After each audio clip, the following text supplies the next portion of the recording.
My name's Jim, I'm an alcoholic. Hi, Jerry. Hi again. Somebody asked me if I'd tell my story tonight, so I guess I'll tell it. I was born up in northern Canada in a place called Fort St. John. It was mile 50 on the Alaska Highway, the highway the Americans built to go to Alaska. My father was a veteran from the Second World War. My mother was a war bride from the Second World War. And a war bride was someone that a soldier married overseas and then brought back to Canada. So she was from England. And during the war, or right after the war, my grandmother bootlegged in Fort St. John because there was no alcohol. Americans wouldn't let any alcohol on the highway. So she bootlegged there. Then when Dad come back from Germany after the war, they went to occupation. Then he bootlegged in town and she moved up the highway. So alcohol has been around my life for a long time. I have an older brother and two older sisters. And we're all over the place. I've got a sister in Italy and a sister in England, and my brothers live in Canada where I live. We're close by. So that's what I grew up into. Back then we had no running water or anything like that. It was a small town. So all the streets were gravel still. Our sidewalks were wooden sidewalks. I remember riding a tricycle down the sidewalk. You know, and if we went to a movie, because we could see stuff in the States, we'd go to a movie and we could see what you guys were living the dream down here. But up there we weren't. Anyhow, a lot of people, I used to think that all we had to do up there was drink, as I went to school. And for years I thought that's all any of us did, was drink. But it's all anyone did that I associated with. I found out years later that most people didn't drink like I drank. And not every time I drank I got into trouble, but every time I got into trouble, I was drinking. And I got into lots of trouble. And I got I was awarded some government contracts early on in my life. And I'm sure some of you can relate to what I'm saying. And it was all over alcohol. And my personality. So anyhow, as I grew up, I became a carpenter. I don't know how that happened, just it happened. I took an apprenticeship in mechanics. Then I was working in a shop in this little town called Cologne, BC. And somebody offered me a job as a carpenter. So I went as a carpenter. By then I was maybe 19 and 20, but drinking. I'd get on all these big jobs, called it a boomer. A boomer would follow a job, got into the union. I worked from Tuk to Yuktuk, which is up where Alaska and the Yukon and the Northwest Territories meet in the Beaufort Sea, all the way down to Palm Springs. I drank everywhere I went and I worked all those jobs. Made good money, but drank. And so after a while I decided, well, I better take a hostage. So I found one, my wife, my future ex-wife at that time. And we got married. I have 3 sons. And after 10 or 12 years, I kept performing.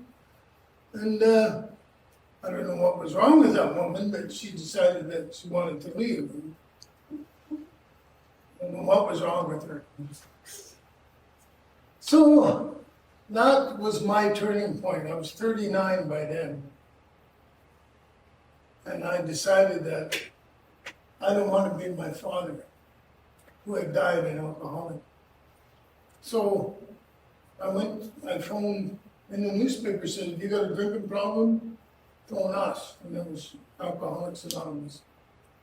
And I went to a meeting, and that's 33 years ago, October 12th, 1989. And I haven't drank since. Not that I haven't wanted to drink, but I haven't drank since. And life has been crazy. This sobriety is such a trip. You know, somebody was talking at a meeting tonight that I was sharing that life gets better every day. Now, you would think after 33 years that life wouldn't get better. But every day, like here I am, an opportunity to talk to you guys. Like, is that an awesome thing? You imagine doing this when you're drunk? Like it's just, the opportunities in sobriety are so overwhelming. I, like everybody else, have seen lots of tragedy in drinking.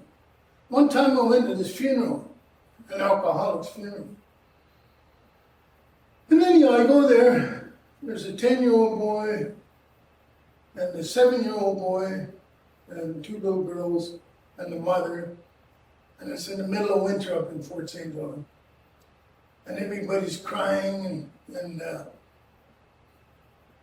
this guy went to AA and tried to quit drinking, but he didn't make it. He just couldn't get hold of it, so he died from alcohol. His heart gave out. And this little 7-year-old boy wondered what the hell was going on.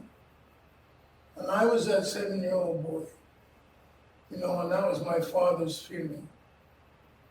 And you would think that would scare somebody straight, like we said, but it didn't have any effect on me.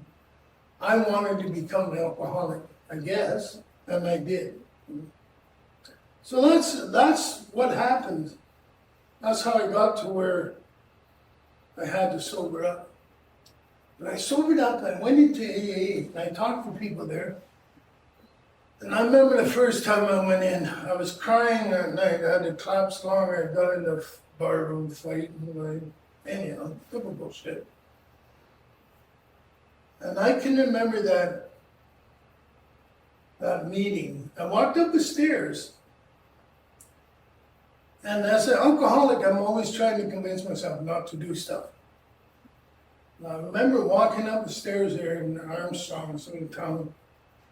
And there was all these people in there. There was this big round table. There was all these people there. And I said, oh, they're playing fucking bingo. And I turned around to leave. And there was a treatment center van that had pulled up right there. And there was this big sign that said Round Lake Treatment Center. And that told me I had to turn around and go in there. And I remember the fear of walking through that door. So I know the fear of all you guys coming into treatment. We're fear-driven people, at least I am. And to get to go in there and say, my name's Jim and I'm an alcoholic, was one of the hardest things I think I had to do in my life. But if I hadn't have done it, I wouldn't be sober today. And that grew. A couple days later, I ended up in hospital because I got this collapsed lung, which I didn't realize at the time. And I'm in hospital, and everybody from a meeting, or not everybody, but a bunch of them from a meeting come to the hospital. Here's this new guy, we're not going to let him get away. And they got their hands on me, right? And they haven't let go since. Like, it's amazing. Like that meeting we're at tonight. It's amazing what this program will give you. So my wife left, took the 3 boys, the dog and the budgie, car, everything else. Anyhow, I decided I'm going to get sober. Now I'm a wreck. It couldn't work. I was just a physical wreck. And I said, well, I'm going to get my kids because I don't want my kids associating with these friends of my wife that she was working with. And so I went to court, and within it took a year, I think, I got my 3 boys, and they were 6, 8, and 10. And I took them up to the Northwest Territories. I got a job way up the hell north. And you had to fly in, there's no roads up there. So you have to fly in, either float plane in the summer or skis in the winter. And I took these 3 little blonde kids into a native community there, a dog group community. The only white kids there, it was amazing how they just accepted us, and I went there to help as an instructor in the shop, get guys going because they got us new equipment and that. And then they had a lady there that was running the place, settlement manager, and they fired her because I'll tell you why they fired her. An amazing story. This was a Catholic community, and this lady was a Baha'i, whatever. I'm not sure exactly what it is, but anyhow, she would take her coat off and she'd hang it on the statue of Mary. Like, what an insult to this community. Like, I'm not religious in that sense. I know very little about religion, but she insulted them by doing that so much that they fired her. And they said, Jim, will you become the settlement manager? I said, by the hell not, I'm a carpenter. Why can't I? And so then I'm there, and like I said, it's a flying community. So you got to rely on this airline to come in and pick you up, and they lie because they're in business to get as many people on the plane as they could. So I said, well, this is bullshit. I'll get a pilot's license. So I find this place, and I tell the government, if you send me down here to take computer courses, I'll take the settlement manager job. So they sent me down to Vernon, and I'd go to the computer course for about an hour, and that shows today, it's a deal, I tell you. But there's this airport there. I go in there and I said, how do you get a pilot's license? Big sign, learn to fly. So anyhow, I go in there and said, how do I get a pilot's license? Well, you gotta get a medical, you gotta do this, you gotta do that. So I said, well, how do I get a medical? And Hilgard's a medical doctor, and he does aviation medical. So I had to find a doctor. They said this doctor uptown, he does medicals, but you'll have to book for a couple of weeks. So I said, yeah, I gotta go to Yellowknife tomorrow, which is about 1,000 miles away. Anyhow, I go uptown to this doctor's office and go in there and see the girl at the desk and said, I need an aviation medical. Oh, I can book you for 2 weeks. I said, no, I'm going to Yellowknife tomorrow. I need it today. Oh, the doctor's got no room, right? I said, well, if I sit here and somebody doesn't show up, can I go in? I guess so, she said. So I sat there, and this is the power of an Alcoholics Anonymous. I'm telling you, this power of God directing us is crazy. Because what happened was, about 15 minutes later, she come over there. You don't want to do with aviation medical? I said, yeah. Okay. When I go in, he signs his medical. I got this form. I run down to this aviation school. Said, here, let's go.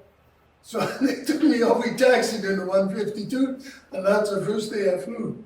And the next day, I got him to fly me to Kelowna, to the airport from Vernon, in the 152, and I got out there, right? Anyhow, that's how I got into aviation. About 6 times later, I'm down there, and I said, well, I gotta buy a plane. So this guy that was doing my test flight said he knew there was a 170, which is a tailwheel plane. And up there in the winter, you need skis, so you had to get a tailwheel plane. So anyhow, I go buy this 170, and I hire him to fly with me to Yellowknife. And I put skis on this plane in Yellowknife. Dave From actually put them on. And I don't know if any of you guys ever seen that show, Buffalo Joe, and there's all that flying in the north. Anyhow, it was his mechanic put him on, and the way I went up, crashed the plane. Well, 10 hours I had, and I crashed it. Learning curve. And I remember walking down the runway with my briefcase because I was heading to Yellowknife, and my kids are in the window of the house seeing me walking back to the house. What a crazy thing. And the plane, when it hit the snowbank, come over like this, and the wings buckle, and there's a vent, a gas vent here, and the windshield popped, and gas was pouring on the dash and everything. and it didn't explode. It didn't, Anyhow, phone insurance company, which is another story. But it's all because I was clean and sober that I got amazing. I got insurance from this. I ended up going to Oshkosh, Wisconsin, for an air show about 6 months later, and this company was there, and they had denied me insurance. So I went in there, and the guy says, "Oh, can I help you?" Avemco. He says, "Can I help you?" And I said, "Yeah, I'm looking for a manager or somebody." "Oh, we're all managers, so we're the owners." So, well, this is what happened to me. I crashed this plane, and you guys won't pay my insurance. I told him the story about not getting the notice and blah, blah, blah. Anyhow, he says, "By the time you get back to Canada, you'll have a check." And I did. So, next thing I do, I gotta buy another plane. Then I buy a bigger plane. And when I got a bigger plane, it's a 206, 6 passengers. And I got floats on it. So now I'm into, I don't know what I paid, 125, 150,000 at that time for this plane. And this is 1 year sobriety, maybe a year and a half. Now I got this plane, I gotta run it commercially to make money. So I opened an aviation company, and that is not an easy thing to do. To pass Transport Canada, all their rules and regs, the same as a big company. Anyhow, I managed to do it. And I ran that for a few years, and then I moved back south. And down there, I have my 3 boys that are still with me. Anyhow, I'm down there and I'm working, and while I was up north, I got into construction camps, rig camps, as a sideline, and I ended up working, setting up camps in southern Alberta, or northern Alberta, the south where I was. And this company hired me, and I started doing camps, and so for 10 years now, I'm just kind of not doing much and just working every day, 10, 12-hour days, or longer, but driving around the country and raising these 3 boys. And by this time I get 15 years sobriety. And at 15 years sobriety, I was going to meetings and hanging out, and that was about it, raising these kids. And I was coming back from my job one night, I got home and there was a call from RCMP. "Mr. Gray, this is RCMP. Your son was in an accident and it doesn't look good." I said, "What the hell? Which son?" And there are 3 of them. And anyhow, he told me which Mitchell. He said he was in this little town, Lacombe. I was in a town called Pinocchio. So I drove to Lacombe, and they had transported him by ambulance to Edmonton to a major hospital. And the cop said, "It doesn't look good, you're not going to make it." And he was 18, delivering pizza. And another kid the same age come across the road and smacked him. Anyhow, I get up there, and he's still in a gurney, on a gurney out in the hallway in Royal Alex, the hospital. And he's got a bone sticking out through here, got all these tubes in his mouth, his teeth, part of his jaw is gone. He's got this collar on his back, on his neck, and he didn't look good. So I thought I had lost him. So I drive up every day from where I was living, and I constantly think, what the hell am I going to do? I got 15 years sobriety. I hadn't done anything really with the sobriety other than living. And I thought, I'm going to open a treatment center and get drunk drivers off the road. And I was talking to God on the way up there one day and said, "This is what I'm going to do. I'm going to open a treatment center." Not an easy thing to do. And especially in Alberta, they're all provincial government owns them all. This was the only private one. But I knew about camps, and I knew there was a camp. It used to be a prison, a pre-release prison for drunk drivers. But they closed it down, whether they run out of drunk drivers or whatever the reason the government does. And I bought this place. Cashed in all my 501 RSPs, we call them, but cashed them all in and bought this place. didn't have a pot to piss in by then, had all these old trailers. Knew nothing, never been in the treatment center. Even though I had all that sobriety, I had done it through a day program. And I started this treatment center. And what a ride. And this is AA again. I don't know how I had the stamina to do that, after.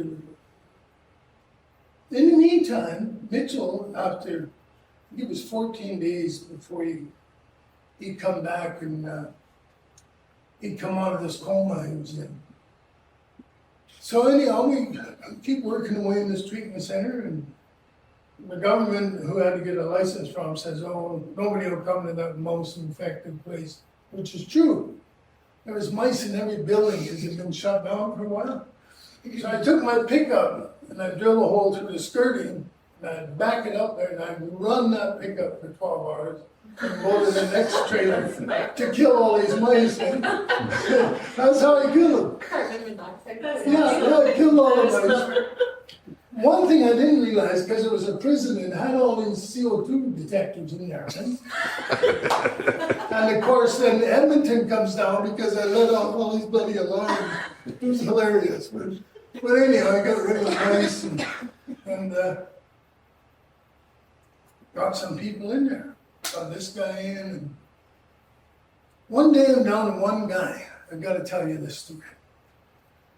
This woman phones me and says, you got room for somebody? I said, yeah. You only got one person, I had 25 beds. My husband was going to go to Vancouver, a big treatment center. But he had a heart attack, so they won't let him on the plane. And I want him in the treatment. I said, okay. So she says, I'll be up there in a couple hours. So she comes up there, and she's got diamonds hanging off her fingers. Like, she is up there, right? This guy's in a wheelchair or in a stroller. Get him up the stairs. And I said, I can't keep running because I don't. She said, well, how much does it cost for the whole thing for the day? And I think it cost me $1,500 or $5,000, whatever it was. She says, well, I'll pay everything until you get more people in. And she did. And that's how God worked, Another time, one time I was had no money for paychecks. And I wrote the paychecks, told the staff, don't cash them. And I go down the mailbox, and the oil company had sent me a check to put 3 people through treatment. Out of nowhere. I think it was $7,000, it's a $21,000 check without me asking them. It was who does that? How does that work? So I just accept all this stuff over the years that my God, the way He works in my life, is it lets me do the craziest things and rescues me. So I've got this treatment center now. My son is doing good. He's back, he's walking, he's out working and that. But anyhow, you go through a lot of staff in these places because you guys burn them out pretty good. Which is your job. Don't worry about it. That is your job. So anyhow, I needed a director. So I hired a headhunter to find me a director. Okay? So anyhow, he comes to me one day and he says, oh, here, Jim, there's 2 piles of paper. Here's one here. Don't hire these guys. And here's another pile. Well, what does the alcoholic do? I take this pile. Right on top it says, Dion Smith, England. I said, well, what's wrong with him? Well, he's in England. Well, who gives a shit? So, what time did I phone you? 11 p.m. my phone rings. And I said, you want to come to Canada? And he said, yes. I said, are you serious? I said, yeah. I said, well, I'll be over there next week. Pick me up at the airport. Take me to my sister's and I'll interview you. So that's how Dion come along. And how many years ago was that? That's 2011. Yeah. So that's quite a while. Been quite a while. So that was the interview. I had an interview with him that day. He drove me back to the airport and I went to see my other sister in Italy and come back. And then Dion, he's a smart guy, he's gonna go back to South Africa and immigrate from there because it's easier to immigrate from South Africa. Except we had this dog, Walter, who couldn't immigrate from South Africa because there's all these diseases for dogs. It's very hard. But from England, it's no big deal because. So he sends the dog to Canada, thinking, well, the dog will be there a week or two and then I'll catch up to the dog, right? And how long was it? 12 weeks later. 12 weeks. Dog was in the kennels for 12 weeks. He was so mad. Yeah, that dog sat there and holy cow. Yeah, that was quite a, so that's how Dion come to be part of this organization. But it's been a tremendous ride, you know, and it gets better every day, like I said. And then, how the hell did I end up? I was down in Palm Springs. I decided to open a place in Palm Springs. It wasn't quite like that. I went down there for what? I don't know what I went there for. My youngest son was born there, the one that was hit. He was actually born in Palm Springs, so I was working down there, so I kind of have a relationship to the town. So I went down there and I'm going to meetings, and this guy, this friend of mine, Big Mike, he says, Jim, you should open a treatment center here. I said, okay. He says, I know a guy that's got a building. And I said, okay. So we go see this guy, and the guy says, I said, what do you want for this apartment building? Says $1 million flat, 15-unit, swimming pool, nice. I wish I had it today, but anyway. I said, well, what do you want? 100,000 down, and then we'll do financing. Now this Mike tells me that he's gonna be my partner, and he's gonna pay 25%. So good, all I gotta do is get 75,000, and he's gonna put in 25, and away we go. We're out driving down the road, and I'm going to the bank, pulling out money, Canadian account. Well, I said, Mike, where's your 25,000? Well, I don't have 25,000. I said, Mike, we made this deal. So I ended up pulling out $100,000 cash. I went and gave it to this John. I don't think he, in his wildest dreams, thought I was going to do this. And I'm in the States now. Big shop, this new treatment center. So I renovate these apartments and blah, blah, blah. And go to the city of Cathedral City, part of Palm Springs. And I go to get a license there. And I think I'm not going to get a license here. It's going to be crazy, no? But no, I walked in there and said, I need a license. Okay. So went to a meeting and everybody was okay with it. So that was good. So I was going to charge the same as I did in Canada, because we don't have insurance out there. It's all cash. You pay, you use a pay. So if you go to treatment, you pay, now it's 19,000, but down here you got insurance. So anyway, I'm in Palm Springs, and I'm trying to get people to pay cash. Well, that's a difficult thing down here, at least I found it was. So this woman one day, she says, why don't you take insurance people?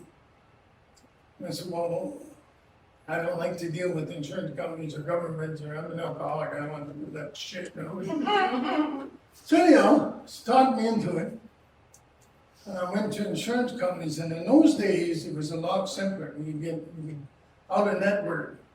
Everybody was out of network. So you just, somebody off the street, you run your bill through the biller.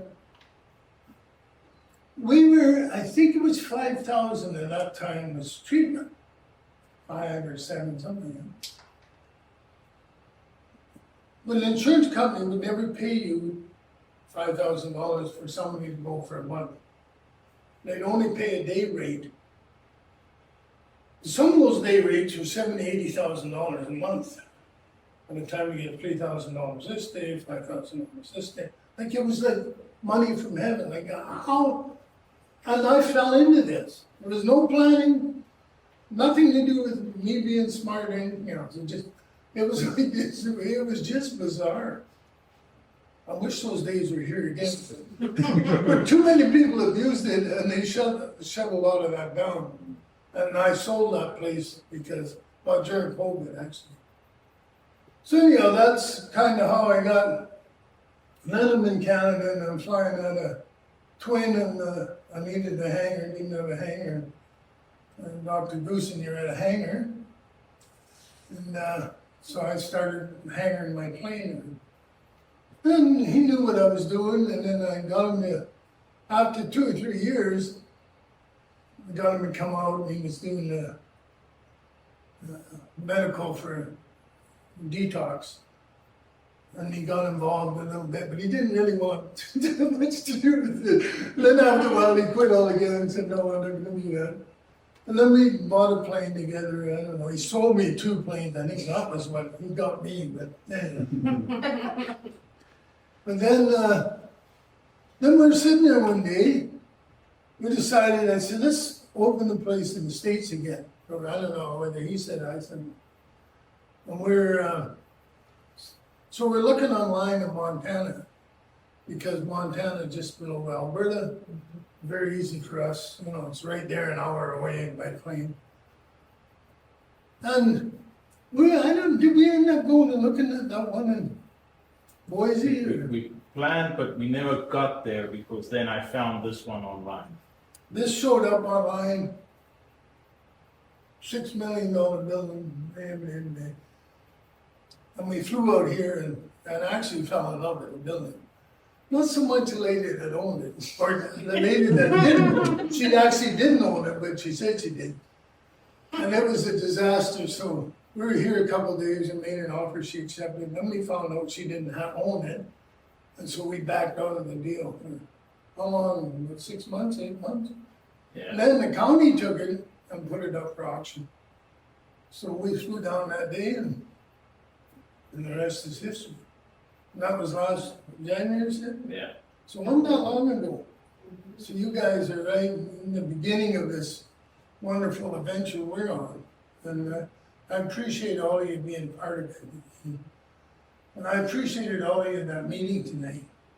You know, and every time they mention that word, they're from iRecover, they're from iRecover, I take a piece of that. And I appreciate it. And you guys are so great for the company. You know, I know that's not your purpose, but certainly I appreciated all of that. So to go back to Mitchell, my son that got hit there, he was 18 when he got hit, and he ended up being the director of a treatment center in Alberta. So that's, who looks after that stuff? It was never a plan on my part. He never had any interest in treatment or anything. And yet, because of circumstances, and the Alcoholics Anonymous, never forget Alcoholics Anonymous. Because it might be just a small part of your trip right now, but if you keep hanging around, there are good things that happen. They always do. And that's all I can say. And anyhow, that's my story for tonight, and I appreciate all of you listening to this. Thanks. Thank you.